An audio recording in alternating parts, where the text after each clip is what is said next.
बिस्मिल्लाहिर्रहमानिर्रहीम, अस्सलाम वालेकुम। मैं हूं नौमान खान और आप देख रहे हैं मेरा फेसबुक और यूट्यूब चैनल। उम्मीद करता हूं कि आप खैरियत से होंगे और मेरी दुआ है कि आप जहां पर भी रहें खुश रहें, आबाद रहें। नाज़रीन इकराम, अब से कुछ देर कबल वजीर आजम इमरान खान ने एक खुसूसी इंटरव्यू ARY न्यूज के एंकर और अरशद शरीफ साहब को दी और उस इंटरव्यू में वो वजीर आजम इमरान खान ने बड़ी दिलचस्प बातें की। सबसे पहले और अहम चीज जो उन्होंने कही वो एक तो वो बड़े डिसहर्टेड नजर आ रहे थे और यूं लग रहा था कि प्राइम मिनिस्टर इमरान खान ने बहुत ज्यादा कंप्रोमाइजेस कर लिए थे। दो चीजें मैं आपके सामने रखना चाहता हूं। एक तो उन्होंने बड़े दबे अल्फाजों में कहा कि मेरे पास फुल मेजॉरिटी नहीं थी तो इसलिए मुझे बहुत ज्यादा कंप्रोमाइजेस करने पड़े और वो कंप्रोमाइजेस के तहत जो हमने डील किए थे, बल्कि उन्होंने कहा कि डील करवाए गए। अब ये नहीं कहा कि डील किससे हुआ, किसने करवाया। और जब अरशद शरीफ ने कहा कि वो डील किससे हुई, उन्होंने कहा कि बस छोड़े इस बात को, लेकिन मुझे जो ज्यादा तकलीफ है और ज्यादा दुख है वो इस बात का है कि जो केसेस इन पर बनाए गए थे, जो केसेस हमने इन पर चलाए थे, वो जबरदस्ती और बहुत अजीब तरीकों से इसमें देर करवाते रहे, तारीख पर तारीख लेते रहे और डील के तहत वो इस तमाम तर सूरत हाल से निकल गए, जिसका मुझे अफसोस है। वरना ये ऐसे केसेस थे कि जिनसे इनका निकलना मुश्किल लग रहा था। वजीर आजम इमरान खान का जो बॉडी लैंग्वेज था मुझे आज थोड़ा सा लूज नजर आया। उसकी बुनियादी वजह यह थी कि वजीर आजम इमरान खान शायद अब ये मेंटली तौर पर तैयार हो चुके हैं नेक्स्ट इलेक्शन का और नेक्स्ट इलेक्शन के बारे में सोच रहे हैं। और इस हवाले से बड़ी इंपॉर्टेंट बात उन्होंने की। उन्होंने कहा कि मैं अपने कौम के पास जाऊंगा और अपने कौम से कहूंगा कि क्योंकि मेरे पास फुल मेजॉरिटी नहीं थी इसलिए मुझे बहुत सारे कंप्रोमाइजेस करने पड़े। अगर आप चाहते हैं कि इस मुल्क में करप्शन का खात्मा हो, इन लोगों से आपकी जान छूटे और एक नया पाकिस्तान बने, एक ये गंद साफ हो, तो आपको मुझे 2/3 मेजॉरिटी देनी होगी ताकि किसी किस्म की किसी भी इदारे से कोई कंप्रोमाइज ना हो। और इसके साथ साथ उन्होंने एक और इशारा किया जो कि मेरी नजर में पाकिस्तान की जो कुव्वती इदारे समझे जाते हैं, पावरफुल इंस्टीट्यूशन जो समझे जाते हैं, उसके हवाले से की। उन्होंने कहा कि मुझे 3 ऑफर्स दी जब अदम एतमाद की तहरीक आई। पहली ऑफर जो की, उन्होंने कहा कि आप अदम एतमाद से पीछे हट जाए। दूसरा मुतालबा उनका था कि या तो आप इस्तीफा दे दें और तीसरी ऑफर उनकी थी कि अर्ली इलेक्शंस। तो वजीर आजम इमरान खान ने कहा कि मेरा जवाब था कि अदम एतमाद, मैं खिलाड़ी हूं और मैं मुकाबला करना जानता हूं और आखिरी गेंद तक मैं लड़ता हूं, इसलिए अदम एतमाद को फेस करना भी मुझे कोई हर्ज नहीं। दूसरी चीज इस्तीफा। उन्होंने कहा कि इस हवाले से तो सवाल ही पैदा नहीं होता कि मैं आखिर तक इनको इस्तीफा दे दूंगा, बिल्कुल भी ये सवाल अपने जहन से आप निकाल लीजिए। और तीसरी चीज अर्ली इलेक्शन। उन्होंने कहा कि इस चीज पे बात हो सकती है। अर्ली इलेक्शन इसलिए वजीर आजम इमरान खान चाहते हैं और ये खुलकर उन्हें बात भी कही है। बहुत सारे राजों से उन्हें पर्दा उठाया है और यूं लग रहे थे कि शायद अब वजीर आजम इमरान खान ने जो कंप्रोमाइज किए थे वो कौम के सामने रख रहे हैं और बहुत सारी चीजें अब पसे पर्दा होने वाली हैं। उन्हें कहा कि मेरे पास कुछ ऐसी रिपोर्ट्स भी है जो कि जिस डील के तहत नवाज शरीफ को बाहर भिजवाया गया, जिस डील के तहत ये तमाम चीजें हुई और जिस तरीके से इन लोगों को प्रोटेक्ट किया गया, एक अंदाज से इनको बाहर भेजा गया ताकि किसी को मालूम भी ना हो, लेकिन ये तमाम एक डील का हिस्सा थी, मगर डिटेल्स उनने नहीं बताई। और एक तो पैगाम जिनको पहुंचना था वो पैगाम उनको पहुंचा दिया गया है। दूसरी चीज उनने कही कि मेरे सीने में बड़े राज दफन है और इन राजों से पर्दा वो चाक करेंगे, चाहे आज करे कल करे। एक बात उन्होंने कही कि मैं इंस्टीट्यूशंस के खिलाफ कोई ऐसा काम नहीं करूंगा जो कि मेरे मुल्क के लिए बायस से या मेरा मुल्क इससे कमजोर हो, इंस्टीट्यूशन उससे कमजोर हो। हाँ, अलबत्ता अगर मुझे 2/3 मेजॉरिटी मिलती है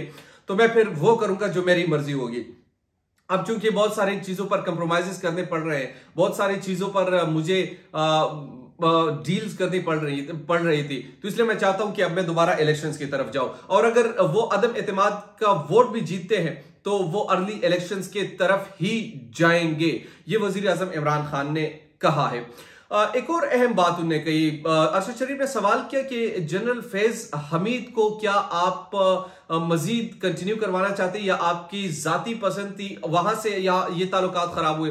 तो उन्होंने कहा कि हाँ, मैं चाहता था कि जनरल फैज हमीद जो है वो कंटिन्यू करे, और उसकी बुनियादी वजह यह थी कि उनके साथ मैंने काम किया था और मेरी एक रिलेशनशिप उनके साथ बन गई थी, और जो हालात थे पाकिस्तान के उस वक्त वो मेरी नजर में बेहतरीन था एक एज अ इंस्टीट्यूशन हेड।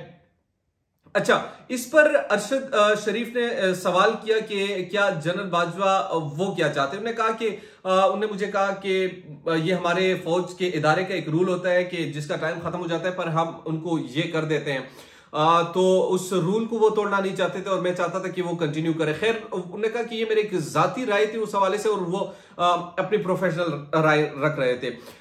तो वो बात भी हमने उनकी तस्लीम की। ऐसे कोई ताल्लुकात हमारे खराब नहीं थे, सच कुछ चीजों पर उनने छुप का रोजा तो तोड़ दिया है, वाज़ेह तौर पर नाम नहीं लिया, मगर पैगाम जिनको पहुंचाना था वो पैगाम उनको पहुंच चुका है।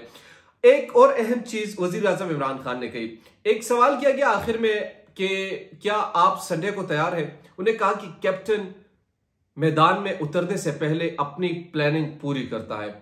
और अभी मैं सुन रहा था जो तजियाकार है, एक बड़ा अच्छा नाम है, बुजुर्ग शख्सियत है, जैसे मुझे नाम ज़हन में आता है मैं आपसे शेयर करूंगा, तो वो फरमा रहे थे कि मुझे 110% यकीन है कि वजीर आजम इमरान खान जीतने वाले। अब कैसे जीतेगा, कोई मिरेकल उनके पास है या तो मुझे तो बज़ाहिर नहीं लगता, बट कुछ लोग ये कहते हैं कि शायद वजीर आजम इमरान खान के पास कुछ कार्ड ऐसे हैं जिनका वो इस्तेमाल कर सकते हैं। मगर जो आज जो बॉडी लैंग्वेज मैंने वजीर आजम इमरान खान की देखी, और वजीर आजम इमरान खान को जब मैंने ये इंटरव्यू पूरा चूंकि मैंने देखा, और इस इंटरव्यू में बुनियादी तौर पर मेरा जो फोकस था वो वजीर आजम इमरान खान के माइंड की तरफ था कि वो सोच क्या रहे हैं इस वक्त। तो बुनियादी तौर पर यही दो चीजें वो सोच रहे थे कि एक तो अर्ली इलेक्शंस अब जल्द हो, और दूसरी चीज जो मुझे समझ आई कि वो बैठने वाले नहीं है, वो रेजिस्ट करेंगे, वो बाहर निकलेंगे, वो लोगों को उकसाएंगे अपनी इस चीज पर, और लोगों से ये बात दबे अल्फाजों में कहेंगे कि मेरी रिजीम को चेंज करने में इन लोगों के साथ साथ अमेरिका का हाथ है, और ये चीज उन्होंने बना ली है। ये वजीर आजम इमरान खान का इंटरव्यू के अहम पॉइंट्स थे। अब इस पर थोड़ी सी गुफ्तगू करते हैं कि इस इंटरव्यू से मेरे अपने पर्सनल ऑब्जर्वेशन जो कुछ मैंने इससे अखज किया। एक तो वजीर आजम इमरान खान बड़े कॉन्फिडेंट हैं, और वो ये शायद सोच रहे हैं कि ये मेरे लिए एक अपॉर्चुनिटी आई है, और अपॉर्चुनिटी एक ऐसे मौके पर आई है कि मैं एक ऐसे नतीजे पर पहुंच चुका हूं कि कौम के सामने जाकर मैं एक पैगाम दे सकता हूं। हालांकि आज से 3 महीने कबल जब आप सिचुएशन को देखते थे तो आपके जहन में ये होता था कि यार ये जब इलेक्शन कैंपेन में जाएगा तो किस नारे के साथ जाएगा, ये कौम को कैसे समझाएगा, यही लोग सारे सोचते थे। अब वजीर आजम इमरान खान इस बात में कॉन्फिडेंट है कि मैं कौम के सामने जाऊंगा, तो उन्होंने ऑलरेडी एक बयानिया बना दिया है। बयानिया क्या है? बयानिया यह है कि वजीर आजम इमरान खान फरमाते हैं कि मेरी हुकूमत एक पावरफुल एलीट कंट्री ने चेंज की है, और उनके साथ ये सबूत भी हैं। उन सबूतों के बिना पर ये तमाम चीजें वो कह रहे हैं, और लोग उसे सुन भी रहे हैं। आज खैबर पख्तूनख्वा में लोग भी निकल आए थे, अमेरिका के झंडे को जलाए गए। ये वो तमाम चीजें हैं जो वजीर आजम इमरान खान चाहते थे, और बड़े उसूली तरीके से इस चीज को लीड कर रहे हैं। अब वजीर आजम इमरान खान को बुनियादी तौर पर हमें इस वक्त खास तौर पर, चूंकि मेरी राय है कि इनको अब रेजिस्ट करना भी चाहिए अगर वाकई अमेरिका ये चाहता है। आगे इस हवाले से वजीर आजम इमरान खान संडे को इतने पूरे एतमाद क्यों है? क्या संडे को वोटिंग होगी? ये भी बड़ा एक अहम सवाल है, क्योंकि मेरी इत्तलात के मुताबिक कुछ लोग कहते हैं कि शायद ये भी ना हो जाए और कुछ और हो जाए। खैर, वजीर आजम इमरान खान की क्या प्लानिंग है इससे तो हमें एक दिन ही अब रह चुका है तकरीबन, तो हमें परसों मालूम होगा इतवार के रोज, और इतवार के रोज जब इजलास होगा तो उस इजलास में हमें मालूम होगा। उसके बाद वजीर आजम इमरान खान की क्या प्लानिंग्स होगी वो तो आने वाले वक्त ही बताएगा। आपसे दरखास्त है, अगर अभी तक आपने हमारे चैनल को सब्सक्राइब नहीं किया तो काइंडली हमारे चैनल को सब्सक्राइब कीजिए, बेल आइकन को प्रेस कीजिए, ताकि नई आने वाली और लेटेस्ट अपडेट से आप बाखबर रहे। इसके साथ मुझे नौमान खान को दीजिए इजाजत। अल्लाह ने निगहबान।